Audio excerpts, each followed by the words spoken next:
ഏതായാലും അറിയാം ഫസ്റ്റ് രാഗം ടീം ഡാഫഡിൽസിന് കൊടുക്കുന്ന രാഗം ഏതാണെന്നുള്ളത്. ജഡ്ജസ് മോഹന രാഗം ആണ് ഞങ്ങൾ ആദ്യമായിട്ട് സെലക്ട് ചെയ്തിരിക്കുന്നത്. ഓക്കെ, അപ്പോൾ സോമശേഖരൻ സാറ് സെലക്ട് ചെയ്തിരിക്കുകയാണ്. മറ്റ് ജഡ്ജസുമായിട്ടൊക്കെ ഡിസ്കസ് ചെയ്ത് നിങ്ങൾക്ക് കിട്ടിയിരിക്കുന്ന രാഗം മോഹനമാണ്.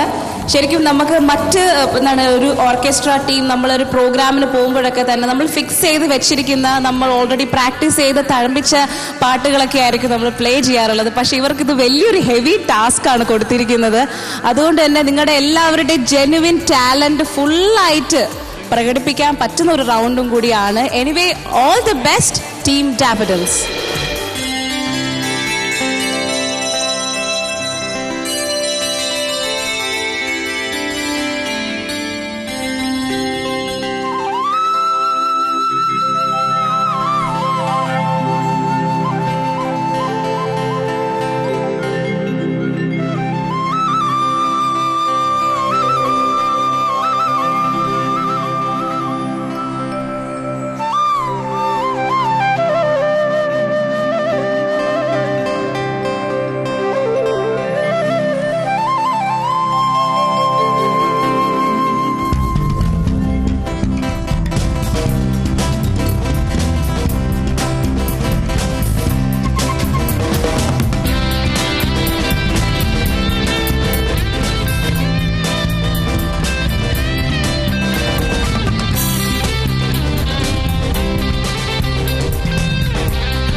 ടീം ഡാഫഡിൽസിന്റെ കഴിവ് തെളിയിച്ചോ ഇല്ലയോ എന്നുള്ളതിന്റെ ജഡ്ജ്മെന്റ് പറയേണ്ടത് ഞാനല്ല. അതുകൊണ്ട് തന്നെ നമുക്ക് സ്ട്രെയിറ്റ് അവേ ജഡ്ജസിലേക്ക് പോകാം. ആദ്യം സോമശേഖരൻ സർ.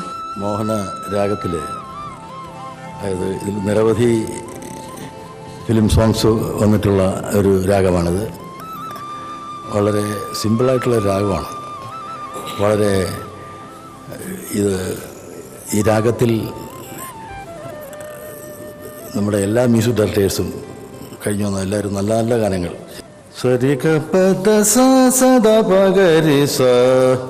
ഇതാണ് എൻ്റെ സ്വരത്തിൻ്റെ ആ സ്വരസ്ഥാനങ്ങളുടെ ഒരു ആരോഹണം അവരോഹണം. ഗുരുവായൂരമ്പല നടയിൽ ഒരു ദിവസം ഞാൻ പോകും, ഗോപുരവാതിൽ തുറക്കും ഞാൻ, ഗോപകുമാരനെ കാണും. ഇത് മോഹൻ രാഗത്തിൽ വളരെ ഹിറ്റായ ഒരു പാട്ടാണ്. മാലിനി നദിയിൽ കണ്ണാടി നോക്കും മാനേ പുള്ളിമാനേ, ആരോടും പോയി പറയരുത് കഥമാനേ പുള്ളിമാനേ. മാലിനി നദിയിൽ കണ്ണാടി നോക്കും മാനേ പുള്ളിമാനേ, ആരോടും പോയി പറയരുത് കഥമാനേ പുള്ളിമാനേ. ഈ രാഗത്തിൽ അവരെ ഓർക്കസ്ട്ര വായിച്ചത് നന്നായിട്ട് വായിച്ചു, വളരെ നന്നായി വായിച്ചു. അതിൽ ഞാൻ പ്രത്യേകിച്ച് കമൻസ്, തബല, ഫ്ലൂട്ട്, നമ്മുടെ ഡ്രംസ് അദ്ദേഹം ചില കലകൾ ഇതിനകത്ത് കാണിച്ചു. പിന്നെ ഗിറ്റാർ, കീബോർഡ്സ് കൊണ്ടുവരുന്ന ടോട്ടലി നന്നായിട്ട് അവർ ചെയ്തിട്ടുണ്ട്. ഓർക്കസ്ട്ര മോഹന വിഗ്രഹത്തിൽ നന്നായി വായിച്ചു. ഗിറ്റാറിസ്റ്റ് കൂടിയായ തേജേട്ടിൽ നിന്ന് തന്നെ അടുത്ത ഒരു ജഡ്ജ്മെന്റ് കേൾക്കാം. സർ, ഈ ബാൻഡിലെ ലീഡർ ആരാ? ജസ്മിഷ്. ഓക്കെ. ഇത് മോഹനത്തിൽ നിങ്ങൾ വായിച്ച പീസ് കമ്പോസ് ചെയ്ത് വായിച്ചാണോ, അല്ല ഇപ്പം നമ്മളിവിടുന്ന് രാഗം പറഞ്ഞപ്പോൾ പെട്ടെന്ന് റെഫറൻസ് ചെയ്ത് വായിച്ചാണോ? കമ്പോസ് ചെയ്തിട്ട് വായിച്ചല്ല, ഓരോ ആർട്ടിസ്റ്റുമാരും അവരുടെ ഐഡിയക്ക് അനുസരിച്ചിട്ട് എത്ര ബാർ വെച്ച് ചെയ്യാൻ എഴുതുന്നു മാത്രമേ ഉള്ളൂ. നന്നായിരുന്നു, നല്ല പ്രൊഫഷനായിരുന്നു. പിന്നെ ഇപ്പോൾ സോമൻ പറഞ്ഞാൽ മോഹനത്തിൽ ഇഷ്ടമാതിരി പാട്ടുകളുണ്ട് അല്ലേ? എനിക്ക് ഒരു ചെറിയ നമ്മുടെ ഇളയരാജ സാറിൻ്റെ മോഹനത്തിലുള്ള ഏതെങ്കിലും ഒരു പാട്ട് പറയാനുണ്ട് നിങ്ങൾക്ക് ഇഷ്ടമുള്ളത്. അപ്പോൾ നിങ്ങൾ വായിച്ച ഒരു ബീറ്റിൽ തന്നെ വെച്ച് നോക്കുകയാണെങ്കിൽ നിന്നുക്കോരി വരണം ഒന്ന് വായിക്കാൻ പറ്റും അതിൻ്റെ പല്ലവി. 1 2 3 4.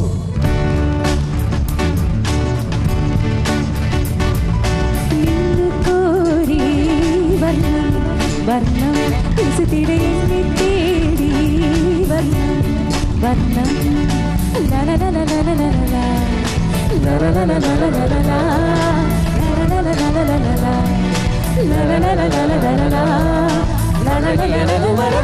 ലലലലലലലല കോരി വർണ്ണം വർണ്ണം വിസുതിരയെന്നെ തേടി വർണ്ണം വർണ്ണം. മോഹനത്തിൽ എന്തിനും ഇവര് റെഡിയാണ്. രാജസ്ഥാൻ വേറൊരു പാട്ട് പറയാം മോഹനത്തിലുള്ള. കാർമേഘവർണ്ണൻ. Okay.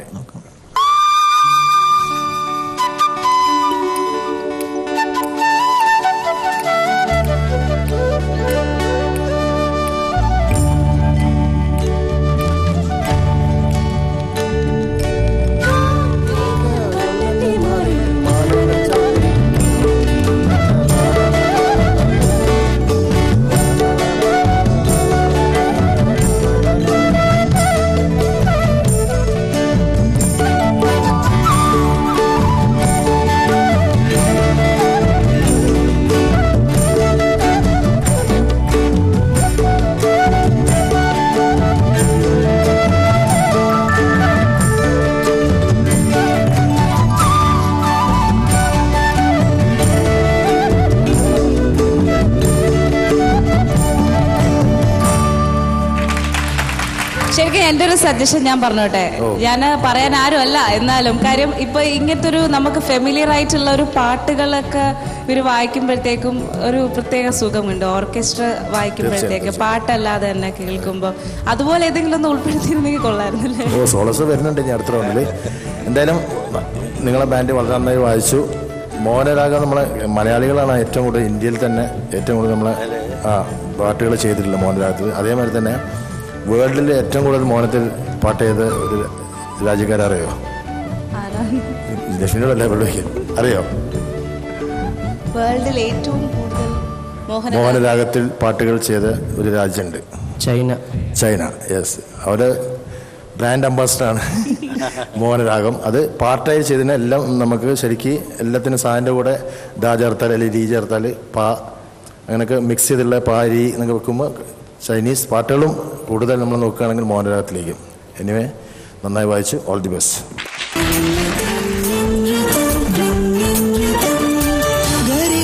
Welcome back to Ringing Rhythms. Okay, ഞാൻ എന്ത് വിളിക്കട്ടെ? ഇഷാൻ ദേവ് എന്ന് വിളിക്കണോ? ഇഷാൻ ചേട്ടാ. ഇഷാൻ ചേട്ടാ, എനിക്ക് പേഴ്സണലി എനിക്ക് മൂന്നാമത് വായിച്ചത് ഭയങ്കര ഇഷ്ടപ്പെട്ടു. പിന്നെ ഫസ്റ്റ് ആദ്യം വായിച്ച പീസ് നന്നായിരുന്നു, ചേട്ടൻ പറഞ്ഞ പോലെയും ഭോഷൻ സാർ പറഞ്ഞ പോലെയും വളരെ നന്നായിട്ട് വായിച്ചു. പക്ഷേ ആസ് എ മ്യൂസീഷ്യൻ ഞാൻ നോക്കുമ്പോൾ ഇവിടെ ഇരിക്കുന്ന ആൾക്കാർ എനിക്കറിയാം, ഓൾമോസ്റ്റ് ഈ പറഞ്ഞ നമ്മുടെ തബലിസ്റ്റ് ബേസിസ്റ്റിനെയൊക്കെ, ഞാൻ ബേസിസ്റ്റിൻ്റെയൊക്കെ ഫാനാണ്. അപ്പോൾ അവരിന്ന് ഇതിനും കൂടുതൽ ഞാൻ എക്സ്പെക്ട് ചെയ്തിരുന്നു. അതുകൊണ്ട് ചെറിയൊരു വിഷമമുണ്ട്. ഇതെല്ലാം ഇതിൽ മേലെ പറ്റുമോ അവർക്ക് എന്ന് വെച്ചാൽ, സാധാരണ ഇങ്ങനെയുള്ള ഇൻസ്ട്രുമെൻ്റൽ പീസ് വരുമ്പോൾ ഈ റിതം സൈഡ് നമ്മളിപ്പോൾ ഒരു ഗ്രൂവ് പോവാതെ ഗ്രൂവിനുള്ള ഇടയ്ക്കുള്ള കട്ടുകൾ അല്ല ഇന്നോവേറ്റീവായിട്ട് വായിക്കാൻ പറ്റും അവർക്ക്. അതവർ ചെയ്തില്ല എന്ന് ഞാൻ പറയും. സെയിം പാറ്റേണിൽ തന്നെ പോയി എന്നുള്ളത് മാത്രമേ ഉള്ളൂ. ബാക്കി എനിക്ക് ആ ഫ്ലൂട്ട് സ്റ്റേറ്റിൻ്റെ വായിച്ച ഫീല് ഒക്കെ എല്ലാം വളരെ നല്ലതായിരുന്നു. അങ്ങനെ ഒരു ചെറിയൊരു കുറ്റമല്ല, സങ്കടം. ഇത് നമ്മളിപ്പോൾ പറഞ്ഞ പോലെ മോഹൻ രാഗത്തിലാണ് ഏറ്റവും കൂടുതൽ പാട്ടുകളുള്ളത്. നമ്മൾ ബേസിക്കലി പഠിച്ചു വരുമ്പോൾ ഏറ്റവും കൂടുതൽ എളുപ്പത്തിൽ പാടാൻ പറ്റുന്ന രാഗങ്ങളെന്ന് ഫസ്റ്റ് ചെയ്യുമ്പോൾ എല്ലാ മ്യൂസിക്കൽ സ്റ്റുഡൻസും എടുക്കുന്ന ഫസ്റ്റ് രാഗം മോഹനായിരിക്കും, പാടി പഠിക്കാൻ വേണ്ടിയിട്ട് സ്വരസ്ഥാനങ്ങളൊക്കെ. അപ്പോൾ ഞാൻ ശരിക്കും ക്ലാസിക്കൽ കുറച്ചും കൂടെ ഈ ഗമക പ്രധാനമുണ്ട്. ഇപ്പോൾ നമ്മളിപ്പോൾ കേട്ടൊക്കെ വളരെ സിമ്പിളായിട്ട് കേൾക്കുകയാണെങ്കിൽ ഈ ഒന്ന് സീട്ടെ